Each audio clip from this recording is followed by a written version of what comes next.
The last time I saw my brother Danny was in a casket at Whitfield Funeral Home in Charlotte, North Carolina, on a Thursday afternoon in October.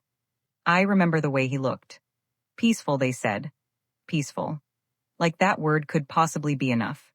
He was 26 years old, and he was wearing the navy blue blazer I had helped him pick out from the rack at JCPenney 2 Christmases before, and his hands were folded over his chest like somebody had arranged them very carefully. And I stood there for a long time, unable to look away, because I kept waiting for one of his fingers to move. They said it was a car accident. Single vehicle. Late at night on Route 49, up near Harrisburg, where Danny had been living for almost a year. The car hit a guardrail, went down an embankment, and Danny never made it out. The official cause of death was blunt force trauma. The official pronouncement came from a doctor, Marcus Webb, Mecklenburg County Medical Examiner. The funeral home received the body within 72 hours. My mother identified him. I had no reason to doubt any of that. He was my big brother. My only sibling.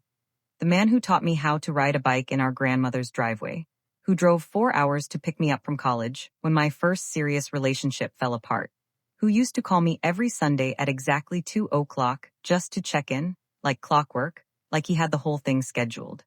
I loved him the way you love a person who has always just been there, steady as the sun, permanent as the ground beneath your feet. And then he was gone. For 8 years, I visited his grave at Sunset Gardens Memorial Park on his birthday, every single November 7th. I brought yellow tulips because those were his favorite. I would sit on the little bench they have near the path, and I would talk to him, and I would cry, and I would feel the specific, hollow ache of someone who has learned to carry grief like a second skin. Not because you get over it, but because you get used to the weight. I had a tattoo put on my left wrist. His initials. DLM. Danny Lee Mitchum. I grieved him completely. I grieved him real. And then, on a Tuesday morning in March, 8 years after I buried him, I was sitting at my mother's kitchen table in her house in the Eastover neighborhood of Charlotte, eating a bowl of raisin bran and not thinking about anything in particular. And the doorbell rang. And my mother went very, very still. I noticed it then, just a flicker of something across her face. Not surprise. Not curiosity. Something else. Something that looked, I would later understand, exactly like a woman whose reckoning has finally arrived. She said, "I'll get that," in a voice that was not quite her normal voice, and she walked toward the front door, and I went back to my cereal, and then I heard the door open, and I heard a voice. And the bowl slipped right out of my hand. Because that voice, low, with that particular southern pull on certain vowels, the way it dropped at the end of a sentence like a question being swallowed, was a voice I had not heard in 8 years. A voice I thought I would never hear again. A voice I had convinced myself I had simply remembered wrong over time, the way you always romanticize the dead, the way grief does something strange to memory. But you don't forget your brother's voice. You just don't. I stood up from the table so fast the chair scraped against the tile floor, and I walked to the entryway, and I turned the corner, and there he was. Danny. Standing in my mother's doorway. Older. 8 years older. A little heavier in the shoulders, a few silver hairs at his temples that hadn't been there before, wearing a dark jacket I didn't recognize. But his face. His face was the same. And above his left eye, running in a thin silver line toward his eyebrow, the scar he had gotten falling off his bicycle when he was 9 years old. He looked at me and he said, "Hey, Sarah." And I sat down on the floor right there in the hallway. Just sat down. My legs made the decision before my brain did. And I looked up at my brother, my dead brother, my buried brother, the man whose name was on a headstone at Sunset Gardens Memorial Park, and I could not say a single word. My mother, standing beside him in the doorway, had her hands clasped in front of her like she was about to receive a verdict. And I understood, in that moment, that I was about to find out what the verdict was. About my brother, about my family, about everything I had believed to be true for 34 years of my life. None of it was going to survive what came next. CTA 1, placement after phase 1. Before I keep going, I just need to take a breath because even telling this story right now, I feel it all over again. So I'm grateful you're here. I really am. Can I ask you something real quick? Where are you watching this from? I mean it, drop your city or your country in the comments right now. It genuinely means the world to me to know who's out there listening. We've got people tuning in from all over: Atlanta, Houston, London, Lagos, Manila. And something about knowing you're there makes this feel less like I'm talking to a screen and more like I'm sitting across from you at a kitchen table. And if nobody has told you to subscribe to this channel yet, let me be the one. This channel exists because real people sit down and share the stories that change their lives. That's it. That's the whole thing. If this is resonating with you, hit that subscribe button. It's the thing that keeps this going. Share this one too. Because I know somebody in your life is going through something they can't name yet. And sometimes you need to hear someone else's story to finally understand your own. I'm not going to give away what comes next. But I'll tell you this: none of us, not me, not you, saw the real reason Danny came back. Okay. Let me go back to the beginning. Phase 2, who I am in my world. My name is Sarah Mitchum, and I grew up in Charlotte, North Carolina, in a blue vinyl-sided house on Cranberry Court in the University City area. The kind of neighborhood where every house looks roughly the same from the outside, but inside, they're all completely different worlds. Our world was me, Danny, and our mother, Linda. Dad left when I was 4. I don't have many memories of him, just a vague impression of a tall man who smelled like cigarettes and always seemed to be on his way out the door. That's not a metaphor. He was just always literally leaving. And then one day he left and didn't come back. Mom never talked about it. We learned early not to ask.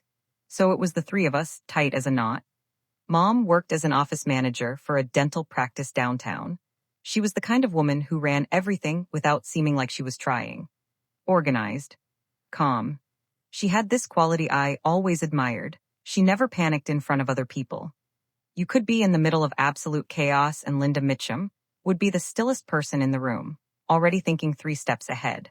I understand now that quality can be a gift or a weapon. It depends entirely on what a person decides to do with it. Danny was 4 years older than me, and from the time I was old enough to follow him around, he was my whole world. He was the kind of big brother who actually wanted you around, not in an annoying, hovering way, but genuinely. He'd let me sit in on his phone calls with his friends when I was little. He taught me to play spades. He stayed up until 2 in the morning, helping me study for the SAT, even though he'd already been out of school for 3 years by then. He was funny in a dry, quiet way. He'd say something completely deadpan and then wait for you to catch up. And when you did, he'd give you this small sideways smile like he was genuinely pleased you got there. He called it earning the joke. You had to earn it. He worked in logistics, started at a distribution warehouse right out of high school, and worked his way up to a floor supervisor position. He wasn't book educated, but he was sharp in a practical way, the kind of smart that knows how systems work and how to move inside them. He was proud of that. Mom was proud of that. We were a family that didn't have a lot, but we had each other, and that genuinely felt like enough. When Danny moved up to the Harrisburg area, it was for a better job offer, a supervisory role at a bigger facility. We all knew it was the right move, even though it stung to have him farther away. He was 24 at that point. I was 20. Mom cried a little at dinner the night before he left, and Danny teased her mercilessly about it. And she threw a dish towel at him, and we all laughed, and it was one of those nights that feels ordinary in the moment and only reveals itself as significant in hindsight.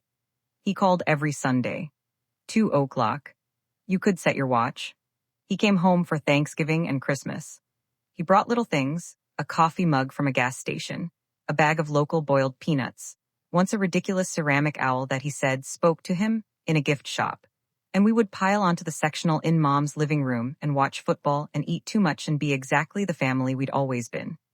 For 11 months, everything was exactly like that. And then the Sunday calls stopped. I didn't think much of it at first. A missed call wasn't unusual. But then 2 Sundays went by. 3. I left voicemails. Sent texts. Nothing. When I called Mom and mentioned it, she went quiet for a moment, just a half-second pause, the kind you only notice in hindsight. And then she said she was sure he was just busy and that she'd call him too. And then she changed the subject. 3 days later, she drove to Harrisburg. She said she found the apartment empty. No Danny. No furniture. No note.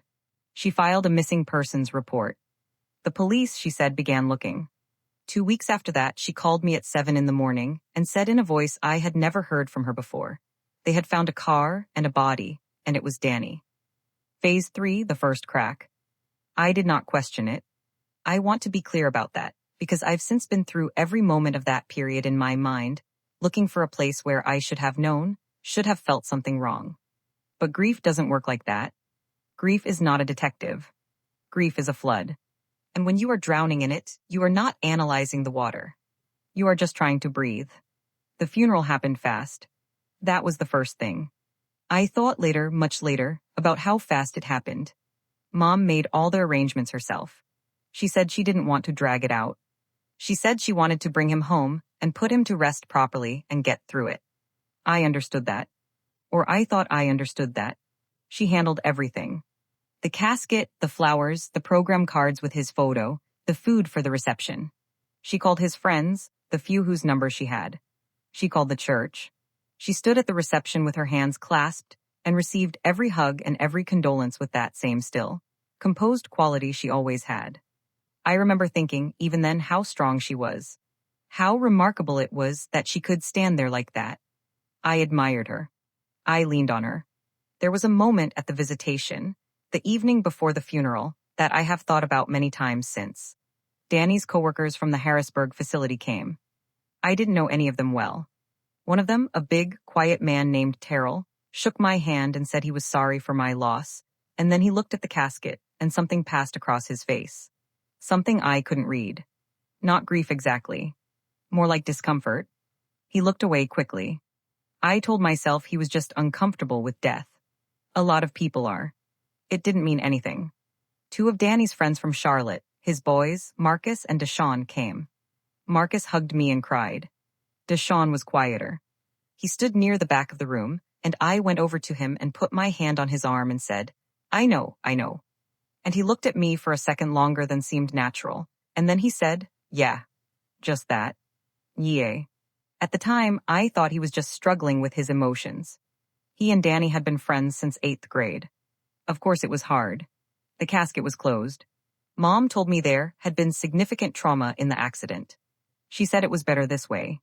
She said the funeral home director had advised it.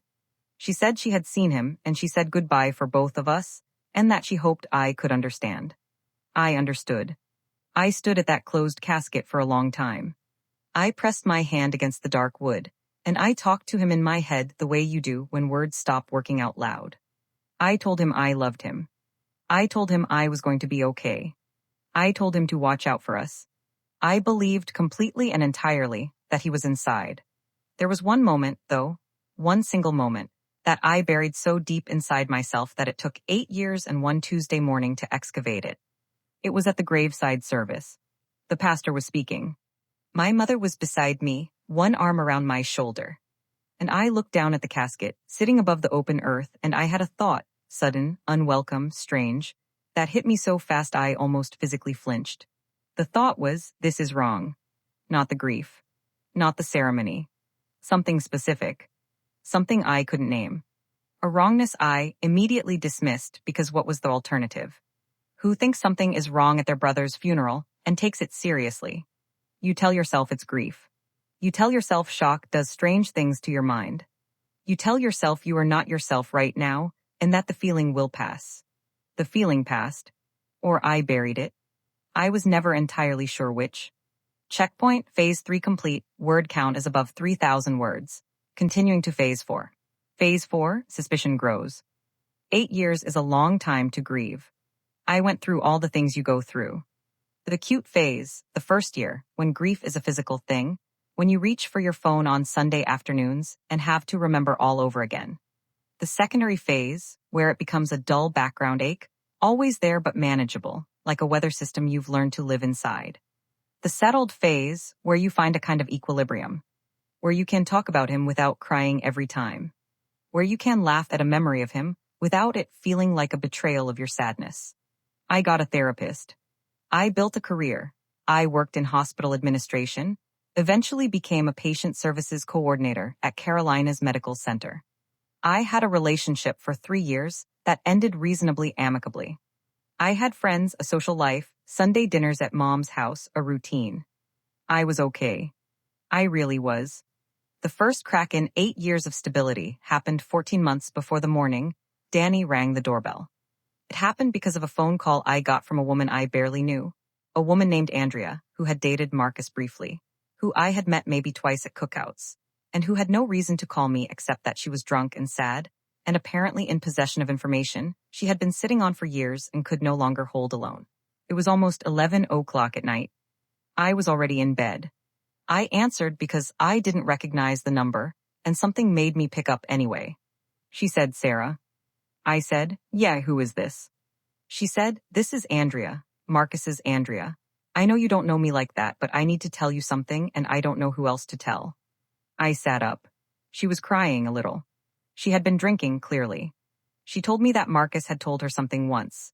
A long time ago, she said, when they were still together, and she had promised never to say anything. But she had heard through somebody that Marcus was moving to Houston, and she was afraid he'd be gone, and she'd never. She stopped. I said, "Andrea, what did Marcus tell you?" A long pause. And then she said, "He told me he didn't believe that was Danny in that casket." The room went cold. I said very carefully, "What do you mean?" She said Marcus had gone to the visitation. He had looked at the program with Danny's photo. He had walked up to the casket. And something, she couldn't say exactly what, Marcus had been vague about it, had felt wrong to him. He had said the same word I had thought at the graveside, wrong.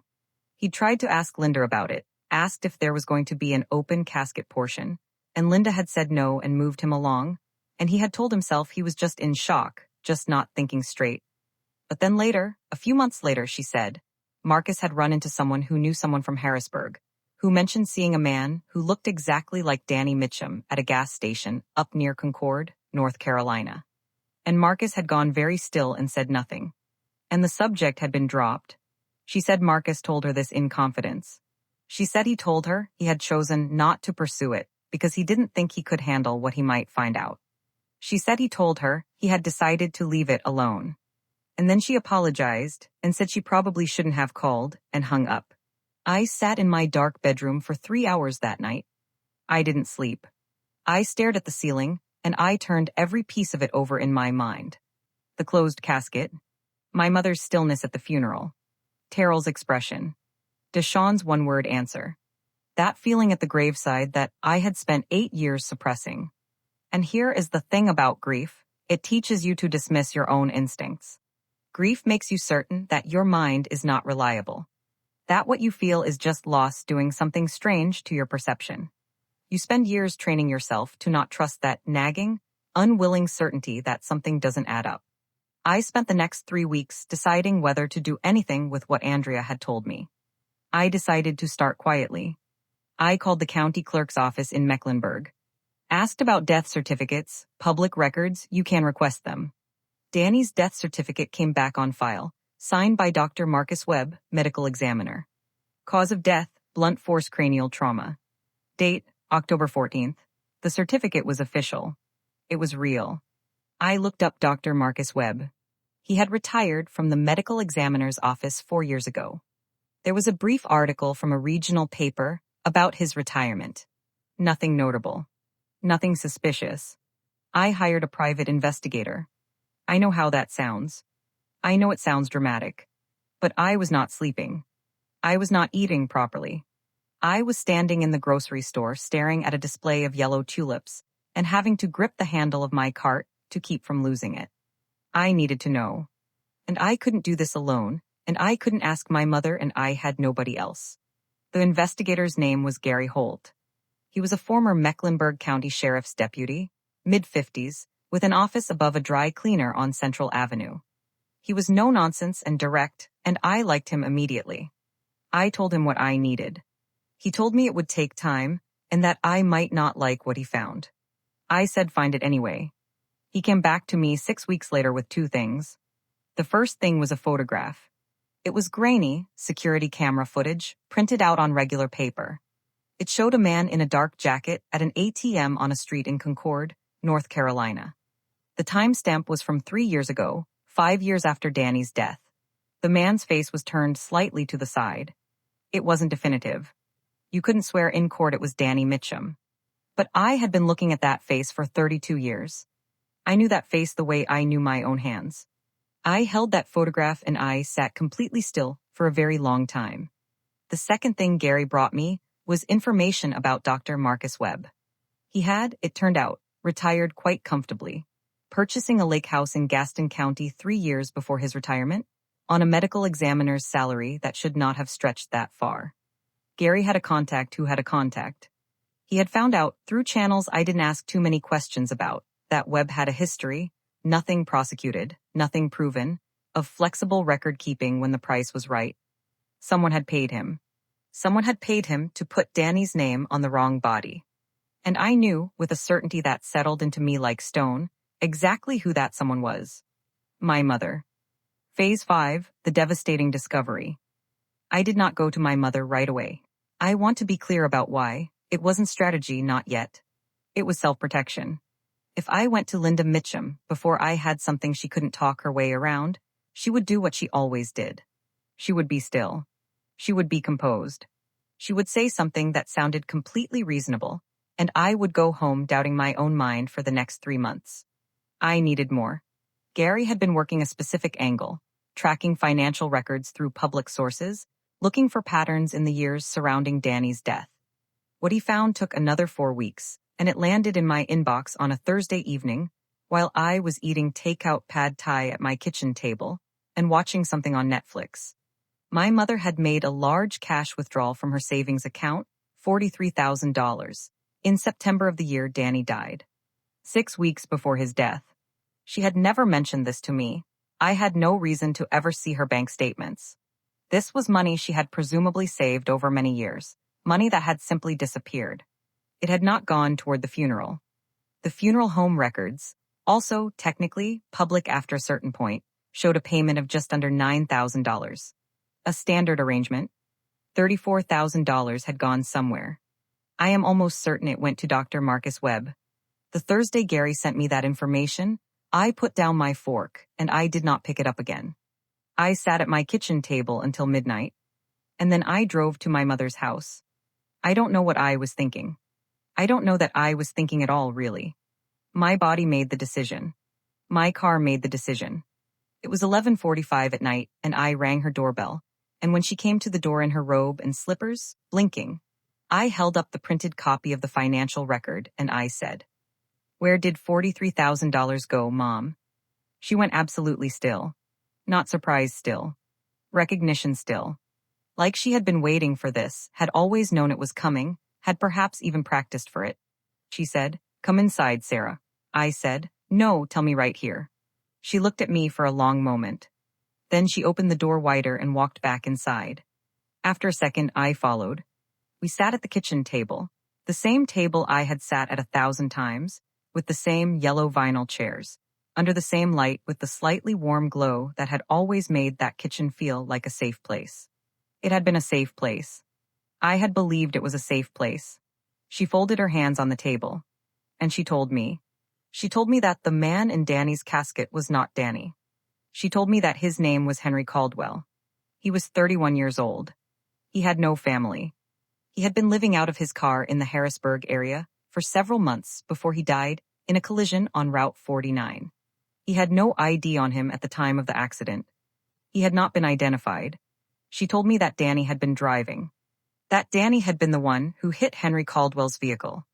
That Henry Caldwell had not survived. That Danny had panicked, left the scene, and called her from the side of the road at 2 a.m, shaking and barely coherent. She told me that she had made a decision. She had driven to Harrisburg.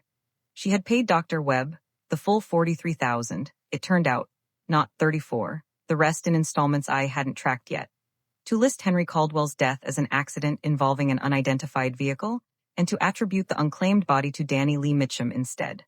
She had arranged everything. The death certificate, the closed casket, the story she told me. She had relocated Danny. Quietly. New identity, new city, enough money from her savings to set him up.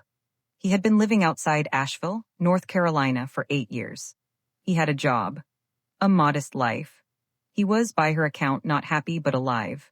She looked at me across the yellow kitchen table, and she said, "I was not going to lose my son." And here is the thing I am still not sure how to describe. What happened in my body in that moment? The grief that had been sitting inside me for 8 years, the grief I had carried and processed and made peace with, the The grief that had its own specific shape and weight that I had grown accustomed to. That grief split open. And underneath, it was something raw and enormous and completely unlike grief. It was the feeling of being robbed. Not just of the truth. Of 8 years of my life. 8 years of tulips on a grave. 8 years of Sunday afternoons that hit like a bruise. 8 years of being a woman who had lost her brother. I had not lost my brother. I had lost myself. I stood up from that table, and I walked to the front door, and I left. I sat in my car in her driveway for a long time. And then I called Gary from the parking lot, and I said, "You need to know what I just found out." Checkpoint, phase 5 complete. Word count is above 5,500 words. Continuing to CTA 2. CTA 2, placement after phase 5. Okay, I need to stop right here for 1 second. Did you see this coming? Because I genuinely need to know. Drop "I knew IT" or "no way" in the comments right now. I'm watching them come in and I am telling you, it matters to me. And wherever in the world you're tuning in from, I see you. We have listeners in dozens of countries right now, and every single one of you sitting with this story means everything to me. Where are you? Tell me in the comments. If this is the first video of mine you've ever watched, welcome. And please subscribe. Every single subscription keeps this channel alive and keeps these stories coming.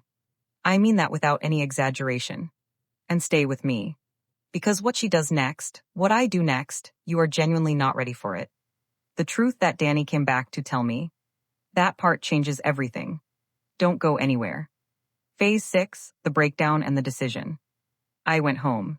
I shut my front door. I sat on the floor of my hallway, the same place I always seem to end up when the world gives way beneath me, and I let it out. I cried in a way I had not cried since the days immediately after what I had believed was Danny's death. Not the soft, aching crying of grief you've learned to carry. The ugly, wrecking kind. The kind that leaves you hollow. Because this was layered, do you understand? I wasn't just finding out my brother was alive. I was finding out that my mother had looked me in my face. Every Sunday, every birthday, every Christmas, every single time I brought tulips to a grave, and let me keep breaking. She had let me be a grieving sister. She had let me build a whole identity around loss that was a lie. She had held me while I cried over a man who was drinking coffee somewhere in Asheville and watching the sun come up. I thought about every conversation.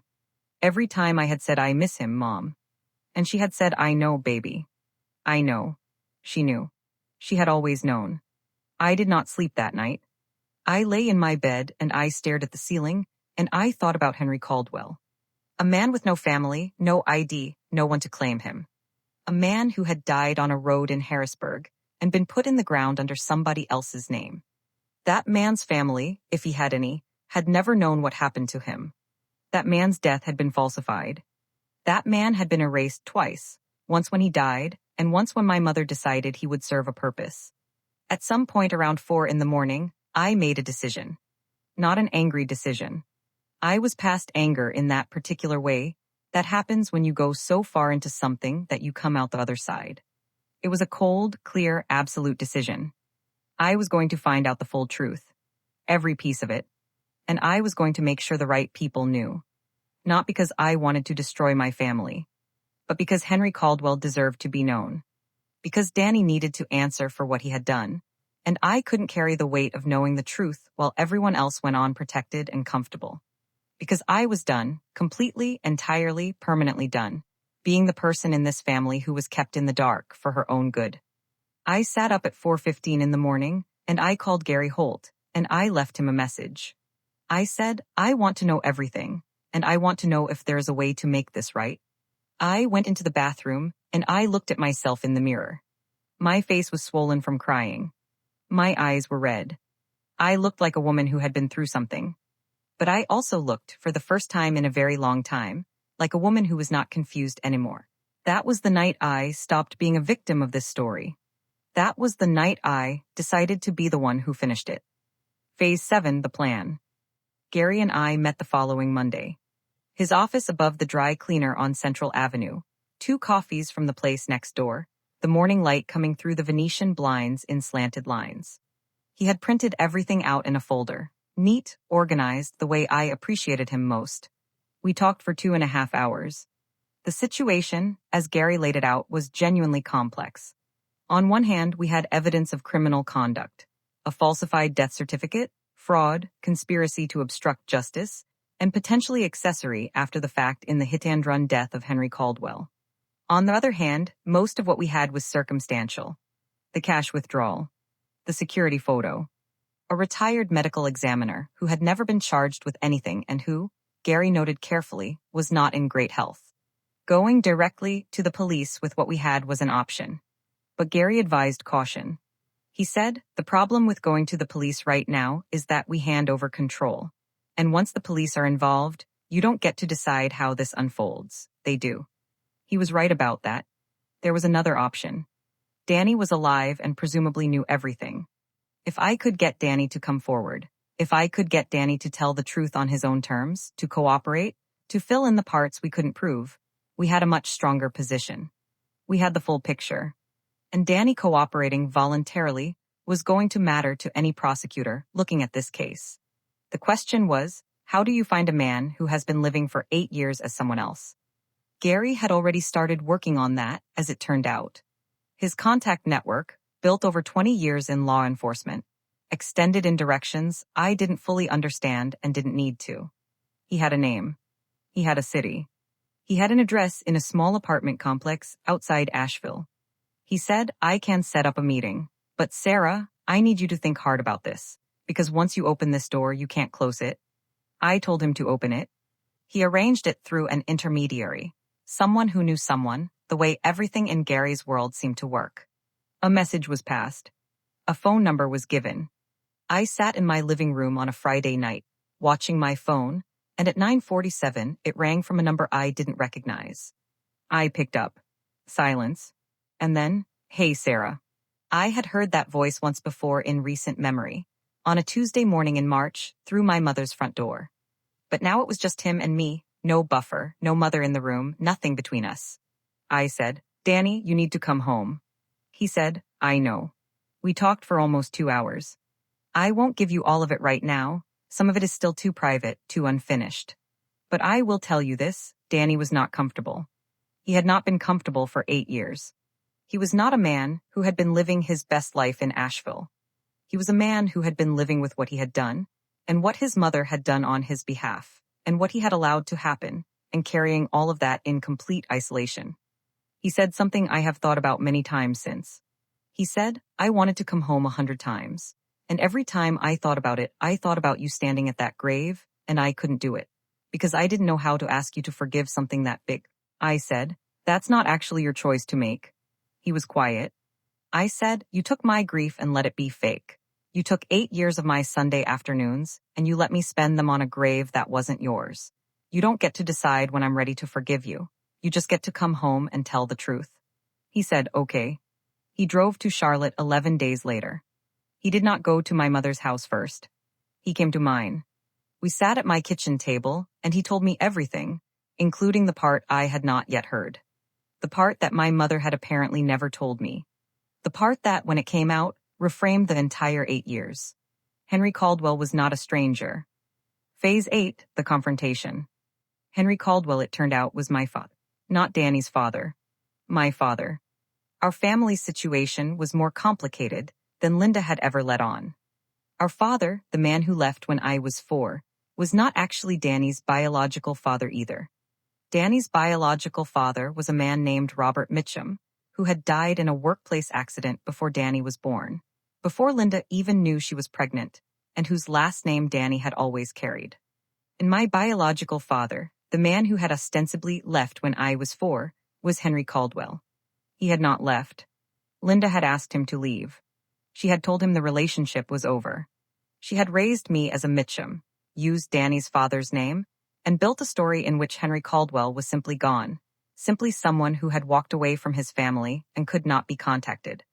Danny had found this out when he was 22, going through papers in a storage unit Linda had sent him to clean out. He found letters, old letters, from Henry to Linda, from a period spanning years, letters in which Henry asked repeatedly to know his daughter, to be part of her life, to be allowed to simply exist in the margins of her world if he couldn't have more. Letters Linda had never answered. Letters Danny had confronted Linda about privately, and which Linda had explained away to his partial satisfaction. Danny had never told me. He had been carrying that for 4 years before the accident. The accident, the collision on Route 49, had been an accident. There was no indication it was intentional. Danny had not known who Henry Caldwell was in that moment, had not known the man's name or face. It was dark. It was late. A car had pulled out. It happened the way terrible things happen. Suddenly, irreversibly, with no time to understand what you are losing before it is already gone. But after, when Linda arrived and handled everything, and when she found out the name of the man who had died, when she found out who Henry Caldwell was, she had made the choice to bury it. Both literally and in every other sense of the word. She had decided that Sarah didn't need to know. She had decided that Danny's freedom was worth more than one unhoused man's documented death. She had decided that 30-year-old secrets were better left undisturbed. When Danny finished telling me all of this, we were sitting in my kitchen at 1 a.m. The overhead light was bright and harsh, and neither of us had eaten anything since noon. I said, she knew who he was. Danny said, yea. I said, she knew who he was, and she still buried him under your name. Danny nodded. I sat with that for a while. And then I called my mother and I said, I need you to come over, Danny's here, and I need you both in the same room. She arrived in 20 minutes. She came in wearing her long coat and her composure, and when she saw Danny sitting at my kitchen table, something moved across her face, something enormous, but she managed it. She sat down.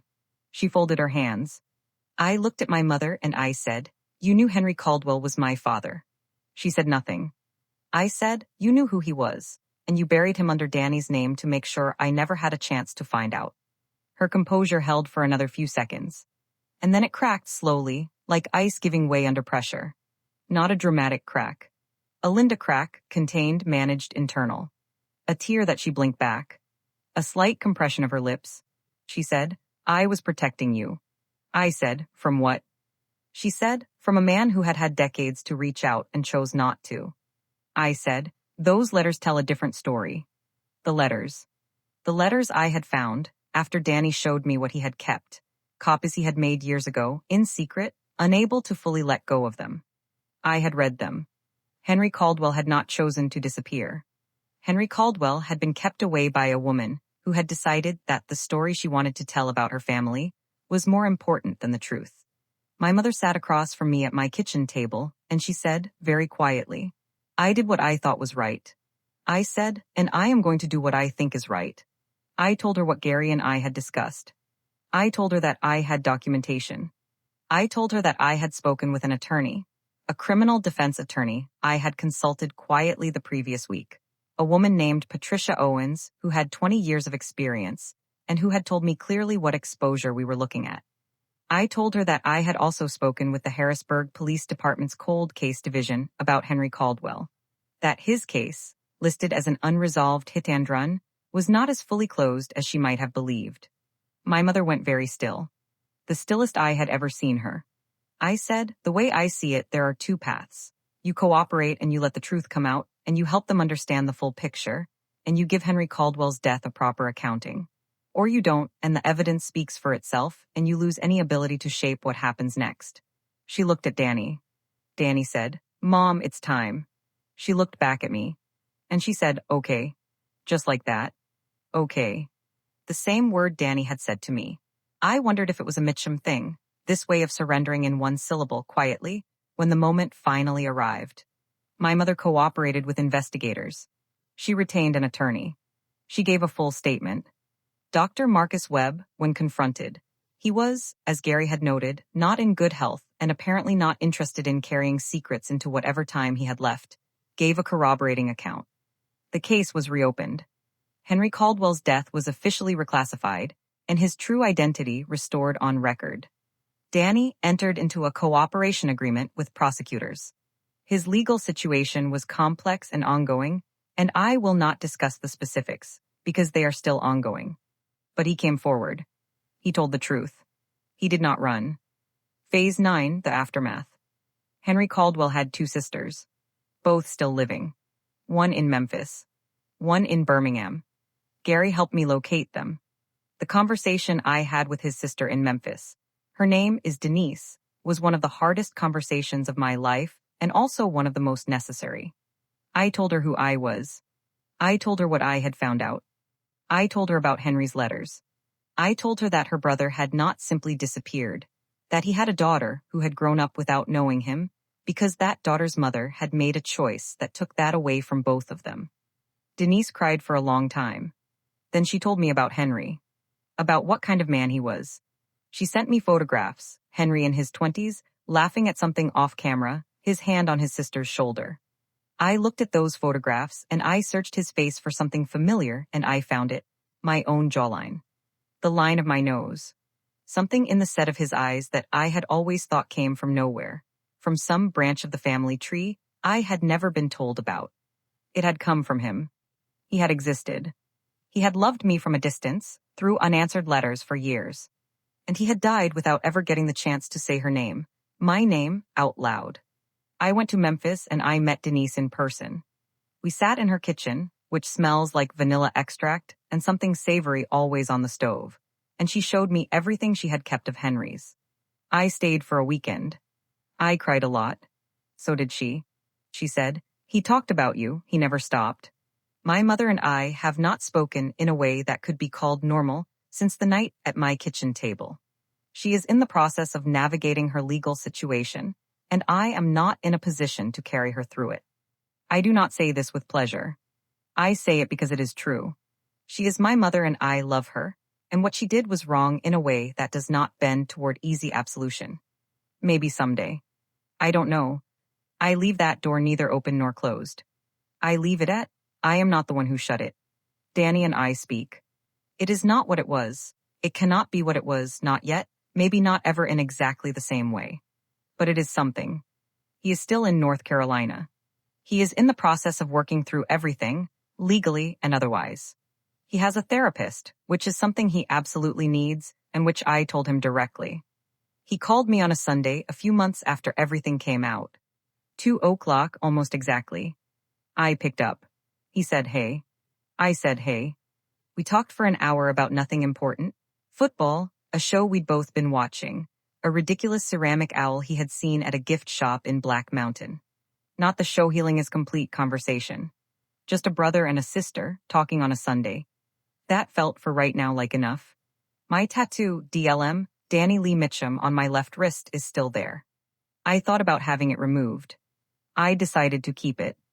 Not because it doesn't mean something complicated now, but because it is the evidence of how much I loved him. And that love was real, even when everything else wasn't. Phase 10, the closing reflection. I have thought a lot about what this whole thing taught me. And I keep coming back to the same truth, the same one I have turned over in my hands so many times it's worn smooth. The people who love you most can cause the most damage, not because they don't care, but because they care so much they forget to treat you like a whole person who deserves the truth. My mother did not fake my brother's death because she was a monster. She did it because she looked at Danny standing on the side of a road at 2 a.m, shaking, and she saw her son, and she made a choice the way people make choices when fear is in charge. Fast, total, and without fully reckoning with the cost. The cost was Henry Caldwell's identity. The cost was his sister's peace. The cost was my grief, 8 years of it, poured into a grave that held a stranger. The cost was everything I might have had with my father, all the conversations and photographs and ordinary moments that were simply taken before they could happen. She paid some of that cost. I am paying some of it. Danny is paying some of it. And Denise in Memphis is still paying some of it. What I want to say to you, and I mean this because you have sat here with me through this whole thing, and that is not nothing, is this. Trust the thing that feels wrong. Not paranoia. Not anxiety. The specific, quiet, insistent feeling that something does not add up. The feeling you dismiss because dismissing it is easier. Because naming it is terrifying. Because following it means finding out what's on the other side. I dismissed that feeling at a graveside when I was 22 years old, and it cost me 8 years. I am not telling you to blow up your life over a hunch. I am telling you, your instincts are information. They are trying to tell you something.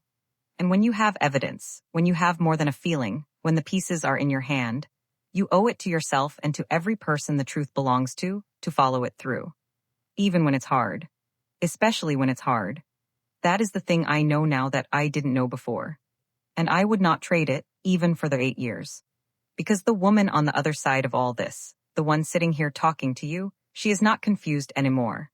She knows exactly who she is. And she knows exactly what she's made of. And that finally is enough. Checkpoint, phase 10 complete. Total word count exceeds 9,500 words. CTA 3 follows. CTA 3, final placement after phase 10. Thank you. I mean that more than you know. Thank you for sitting with me through all of this. Through the grief and the discovery and the kitchen table confrontations and the phone calls and the Sunday afternoons and all of it. This was not a small story to tell. And you didn't have to stay. But you did. Wherever you are in the world right now. And I know we've got listeners in over 80 countries tuning in to this channel, which still genuinely stops me in my tracks every time I think about it. Thank you. Tell me where you're watching from in the comments. This community is global, and it is real, and I feel it every single time I sit down to tell one of these stories. If this moved you, please subscribe. And please share this one. Because somewhere out there is someone sitting with a grief that isn't quite right, a story that doesn't quite add up, a feeling they've been taught to dismiss. Share this for them. Someone needs to hear it today. I'll be back soon with another story. Until then, take care of yourselves. The truth always finds a way home.